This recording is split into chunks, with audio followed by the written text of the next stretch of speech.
د ماما لور. ولې یو په زړه پورې کیسه. لیکوال سید ادریس سادات.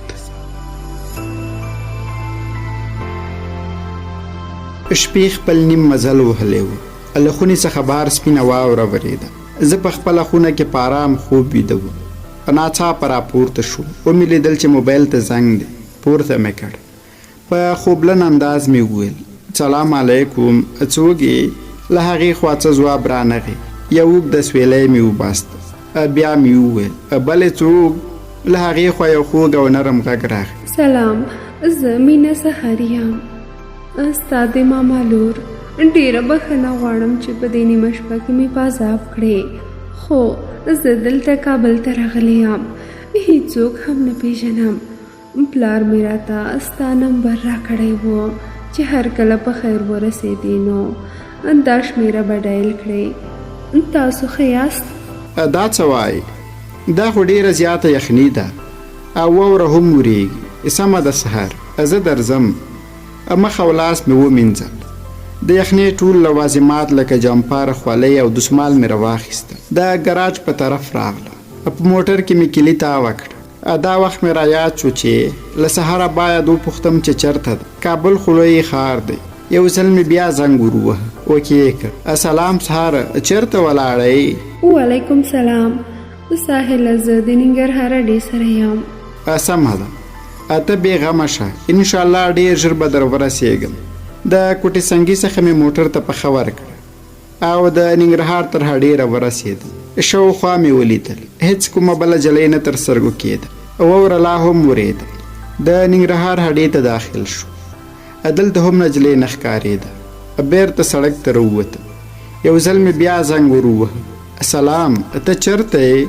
ساحله، زه د اډې په آخر کې د سړک پر سر یو سوپوالا چترۍ لګولې، هلته درته ناسته یم. په دې ځای مخکې هم تېر شوی وم خو څوک مې ونه لیده. دا ځل چې ورغلم رښتیا هم نجلۍ همالته ولاړه وه. د یخنۍ رپ نیولې وه. تور حجاب یې د ننګرهاریانو نجونو په ډول کړی وه. په ونه دنګه نجلۍ وه. له بدنه چاغه وه او مخ یې ګرد و. غټې غټې سترګې له حجابه راوتلې وې. ما د نجلۍ حسن ته حیران لیدل. زه خبر نه وم چې زموږ په خپلوان کې به هم داسې ښکلې نجلۍ وي. بس په دې نجلۍ ښایست تمام. خپل جامپر مې راواخیست. له نجلۍ څخه مې تاو وکړ. نجلۍ ته مې موټر ته د ورختو بلنه ورکړه. نجلۍ راوخته، حجاب یې لرې کړ، خپله غاړه له اوبو څخه پاکوله. ما په مخامخ ښیښه کې ور ولیدل. نجلۍ خپله غاړه پاکه کړه. د بدن ځینې اندامونه یې هم څنډ وهل. بیا زما طرف ته خیال شو. ویې ویل ځکه نه حرکت وکړه، ولې داسې برګ برګ راته ګورې؟ نجلۍ دې څه په اول ځل ولیده؟ نه داسې څه خبره نشته. دا دی په خیر روانېږم. د موټر هینډ بریک مې کش کړ او روان شو. ارزان قیمت نه راتیر شو. هر کله چې به عبدالحق چارۍ ته راورسېدو نو ما یوه لنډه لار پیدا کړې وه چې خامه کوڅې وي او سیده یې کوټې سنګي ته رسولم. په هماغه لاره مې موټر روان کړ. یو څه مزل مو وکړ. هر کله چې ښه د بازار نه لرې شوم نو د قدرت کار دی. موټر ودرېد. تیل هم پکې و. نور څه مشکل هم نه درلود. ښه نور حرکت نه کاوه. ما پرې ډېره خواري وکړه خو موټر نه چالانېده. سهار ته مې وویل ته راځه، زموږ ځای دلته لنډ دی، تا به په پښو ورسوم. زه به بېرته موټر پسې راشم. خو سهار ونه منله. خپله راکېوته. د موټر لینونو کې ګوتې وهل شروع کړه. ما ورته حیران لیدل. په دې نجلۍ ښایست تمام و. سپین او سور ډک مخ یې درلود. په مخ یې یو خدایي داغ نه و. غاړې هم داسې وه لکه د الماسو غمی. چې کله سهار په موټر کې ګوتې ووهلې نو ما ته یې وویل ساحله ته یې وګوره، اوس شاید چالان شي. ما موټر کې چابي تاوه کړه. رښتیا هم موټر چالان شو. سهار چې لاسونه یې تور شوي وه له خپلې بټوې څخه دسمال راوباست او خپل لاسونه یې پرې پاک کړل. ما مخ ور واړوه. ورته ومې ویل دا څه دې پرې وکړل او تا ته څه معلوماتو شو چې دا ځای خراب دی؟ سهار وویل ولې تا ته معلومات نشته څه؟ زما پلار سا ماما د موټرو مستري دی او هر کله چې زه کوچنی وم نو ما به هغې سره په سرای کې پوره کار کوه. نو ځکه اوس په دې یو نیم کار پوهیږم. په زړه کې مې یو پرین ورکړ. ژر کوټې څنګي ته راورسېد. یو څه ګرم کبان مې راواخیست. د نجلۍ پر لور به مې په هرو 15 ثانیو کې یو ځل لیدل. هر کله چې به د هغې نظر را باندې ولګېد نو ما به شاته ځای په نظر کې راوست. چې کور ته راورسېدم نو د سهار اذانونه شروع وو. موټر مې په ګراج کې ودراوه. د کورنۍ ټول غړي مې د لمونځ کولو لپاره له خوبه ویښ شوي وو. د نجلۍ په لیدو یې د نجلۍ سره ښه روغبړ وکړ. نجلۍ د کورنۍ غړو سره پاتې شوه او زه خپلې خونې ته ولاړم. په خپل پالان کې اوږد غځېدلی و. سوچونو له ځان سره وړی وم چې ساعت ته مې ولیدل نو نور د لمر راختلو وخت و. ځکه نو ما هم ژر ژر لمونځ ادا کړ. ادا وخت مې کوټې ته مور را دننه شوه. ویې ویل ورشه یو څه شیدې او پنیر مېلمنې ته راوړه. مورې دا نجلۍ څه ته راغلې او څه کار لري کابل کې؟ ولې پلار ورسره نه دی راغلی؟ زویه سهار د جاپان بورسه کامیابه شوې ده او غواړي چې جاپان ته ولاړه شي. 4 ورځې وروسته حرکت دی. اما هم شیدې او پنیر راوړل. خدای شته د جاپان په خبره خفه هم شو. دا 4 ورځې ډېره یخني وه نو ځکه په ټول افغانستان کې رسمي رخصتي اعلان کړې وه. زه هم په همدې صورت کار ته تللی نه وم. د ماسپښین پر مهال راته مور وویل زویه سهار غواړي ګلبهار سنټر ته ولاړه شي. غواړي یو څه د ځان لپاره واخلي. ته یې بوزه. د مور امر و. څنګه به مې غورځوه. په موټر کې را سره کېناستله. موټر ته مې حرکت ورک. ګلبهار سنټر دومره لرې نه و. د مارکیټ مخې ته مې موټر ودراوه. نجلۍ د موټر نه نه کوزېده. ما ورته وویل تاسې ورشئ زه درته دلته په تمه یم. نجلۍ ونه منله. ویې ویل د کابل ښار دی دلته هر ډول خلک شته. ته مې بیا څه ته ځان سره راوستی.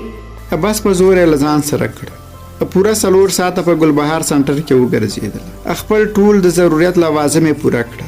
کله چې له مارکیټ څخه راوتلو نو یو بوډا سوالګرې مخې ته ودرېد. ویې ویل بچیانو الله تعالی د ستاسې د دواړو ښکلې جوړه هېڅکله هم نه د نظره کوي. که واده مو نه وي کړی نو خدای مو واده په نصیب او که واده مو کړی وي نو خدای دې ښکلی ژوند در په برخه کړي. ما سره لږ کومک وکړئ. سهار د سوالګر په لور حیران لیدل. له بټوې ورته لسګون راوباس او ورې کړ. هر کله چې په موټر کې کېناستو نو سهار راته وویل ساحله د سوداګر د خبرو په اړه څه نظر لرې؟ زه چې د موټر په چالانولو بخت وم داسې مې ورته وویل. هغه د سوالګر غلط فهمي وه. هغه فکر وکړ چې ما و تا یو بل سره د مینې اړیکه لرو. خو هغه تېروتې وه. سهار د شاله طرفه زما خې یو چپ اړخ کالر ونیو. ساحله ستا یادونو خو زه په ننګرهار کې لیونی کړې وم. ستا لپاره خو ما په کور کې بهانه وکړه چې زه د جاپان بورسې ته بریالی شوې یم. خو زه کومې بورسې مرسې ته کامیابه شوې نه یم. زه صرف تا پسې کابل ته راغلم. ساحله مینه در سره لرم. زړه مې زه حق حیران شوم. د لاسونو څخه مې دم واولود. زما عمر د 25 کالو و او په دې عمر کې سړی په هغه فکر کې نه وي چې خیالي مینه وکړي. ځکه په دې عمر کې د سړي پوهه لوړه شوې وي او هغه پوهیږي چې مینه دردونه مرګونه او غمونه لري. ځکه نو زه ډېر زیات وویرېدم. سهار ښکلې نجلۍ وه خو د دې حرکت معنی یې دا وه چې هغه ما پسې راتښتېدلې ده. زه بېرته خپل کور ته راغلم.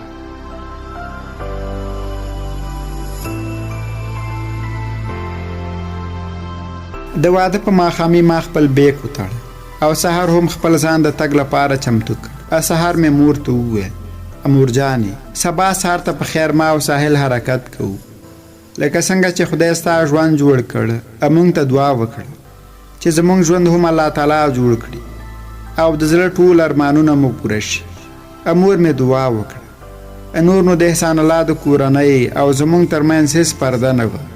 ځکه چې زما میرمن د احسان الله رښتینی وریندار کېدل او زما مور رښتینې مور وه. دا شپه هم تیره شوه او سبا سهار وختي په خړه کې چې انسانان یو بل ته نه ښکارېدل ما او سهار حرکت وکړ. احسان یو څه اندازه پیسې راته ونیوي او ویې ویل له دې به انکار نه کوي ځکه چې اوس خو مې وروري. ما هم ورته وخندل او پیسې مې ترې پړون تندي واخیستې او مور مې دواړه په تندي ښکل کړو. د بېوسۍ ژړی هم وکړ. بس څه مو د وسه نه کېدل او باید له دې هېواد څخه وتلی وای، ځکه چې زه قاتل وم او دلته به 100 کاله بعد هم وژل کېدم. مور مې د کوره له راوتلو پر وخت راپسې اوبه وپاشلې. موږ موټر کې کېناستو. موټر حرکت وکړ. مور تر هغې پورې چې موټر له سړکه پناه کېده د دروازې غوره کې ولاړه او موږ ته یې لیدل. دا هماغه موټر و چې د اول ځل لپاره مې پکې سهار راوستې وه. د مور سره د تیر کړي ژوند خاطرې مې سترګو ته ودرېدې. سخت خفه شو، ځکه مسافر چې له کوره وځي نو والدین او مور پلار یې ژوندي وي، خو هر کله چې بیرته راځي نو صرف یې انځورونه ورپاتې وي. نور یې مور د ګور میلمنه شوي وي. موټر مې یو بارګین والا ته وروست. په کمو پیسو خو په نغدو مو پرې خرڅ کړ او نغدې پیسې مې ترې واخیستې. سراسره خپلې هم وي او څه راته احسان الله راکړې. د احمدشاه بابا بسونو هډې ته چې په کوټې سنګي کې موقعیت لري اذان مو ورسو. یو موټر تیار ډک و. اخیری 2 څوکۍ خالی وي. دې ته VIP بسونه وایي، خو دا صرف د دې لپاره چې ورختلې نو سپلی به ورته وباسي، نو ځکه یې ورته VIP بسونه ویل. ډېر ژر موټر حرکت وکړ. اثار په موټر کې د ښیښې خواته ناسته وه. زما په ولې سر ایښی و، خوب وړی وه. د بس نور خلک هم ټول ویده وه. د ښیښې بعد د سهار پیکی خوځوه. سپینې مخې لا هم انسانان قتلوه. دا هغه شپه وه چې لومړي ځل ماته د دې چانس پیدا شو چې ټوله شپه د سهار مخ ته وګورم، او هغه هم بې خطره چې هیڅ ګناه پکې نه وي. موټر د کابل کندهار پر لویه لار خپل مزل کې و. دا مزل د شپې له طرفه و. هره خوا خاموشي وه. د خلکو خرهار خود د سهار په مخ مې لاس تیر کړ. داسې فکر مې کوه چې 1000 کاله هم ورته داسې وګورم نو په دیدن به یې موړ نه شم. بس له خوندونو ډکه شپه وه. ما په یو ځل 15 لکه افغانۍ هم ګټلې دي، مګر هغې کې دومره خوشحالي او سکون نه وه لکه څومره چې په دې شپه کې وه. لوی بس لکه د مار په څیر د کابل او کندهار په بیکاره سړک خپل مزل کوه. د لارې کیر خراب شوی و. موټر بار بار پورته او ښکته کېده. سهار هم د موټر د خوځېدو سره خوځېده. په اوږد بس کې سره او ژیړ څراغونه لګېدلي وو. بس ته د راختلو پر وخت مې له ځان سره یو لوی بوتل اوبه هم راخیستې وې. هغه د پخو ساحه کې ایښي وې. لاس مې ورتېر کړ. بوتل مې خولې ته ونیو. 1-2 غوټونه مې ورڅخه وکړل. دا وخت د سهار تندی زما د اوږې څخه خوی شوی و. له غورځېدو سره د ما د لاس نه بوتل وغورځېد او ټول اوبه د سهار په سپینه غاړه توی شوې. سهار له خوبه پورته شو. ویې ویل دا څه کوې؟ له خوبه دې وباسل. له بیګ څخه دسمال راواخیست او خپل ځان یې پرې وچوه. دا وخت مې موبایل ته زنګ راغی. پورته مې کړ. احسان الله و. پوښتنه یې کوله چې چېرته په خیر ورسېدي. په خوا څوکۍ کې مې یو سپین ږیری ناست و. پوښتنه مې ترې وکړه چې بابا جانه راته ویلی شي چې چېرته په خیر رسېدلي وو؟ راته کړلې هو. اوس دا د زابل یو دښته ده. احسان الله ته مې وویل زابل کې ولا وروره تاسې ویده شئ، زړه مه خورئ، موږ شکر ښه په راحته یو. دا اوږده لاره را لنډه شوه او دا لنډه شپه سبا شوه. کاش هغه ډول شپه یو ځل بیا راغلې وه، خو تر اوسه هغه ډول شپه بیا رانغله. مونږ کندهار ته ورسېدو. کندهار کې د بسونو والا راته د یو قاچاقبر ادرس راکړ. ویلې چې ده سره خبره وکړي.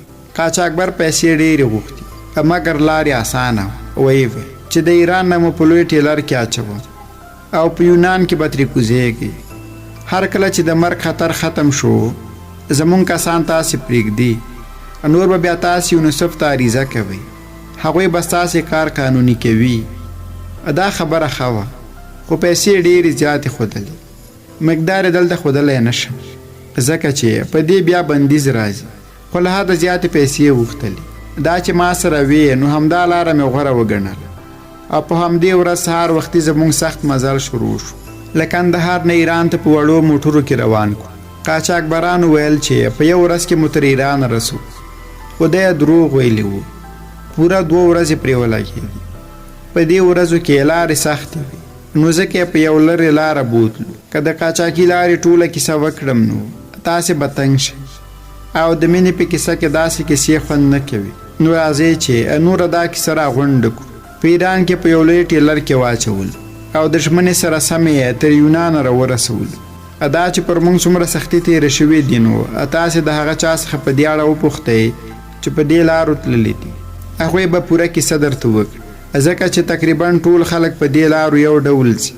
موږ ټیلر کې بند وو، د ساه اخیستلو شان نه وو، اوبه او نور خوراکي مواد مو له ځان سره اخیستي وو. او تر ټولو مهمه خبره دا چې په کوم ټیلر کې چې مونږ اچولي وو په دې ټیلر باندې ډریور هم خبر نه و چې ادې کې موږ یو، ځکه په بېغمه زړه روان وو. لنډه دا چې یونان ته ورسېدو او له هغې ځایه څخه جرمني ته راغلو. په قلاره قلاره خدای تر انګلستان لندن را ورسولو او زمونږ د ژوند ارمان پوره شو. اوس شکر یوه لور لرم چې د سهار په څېر ښکلې ده.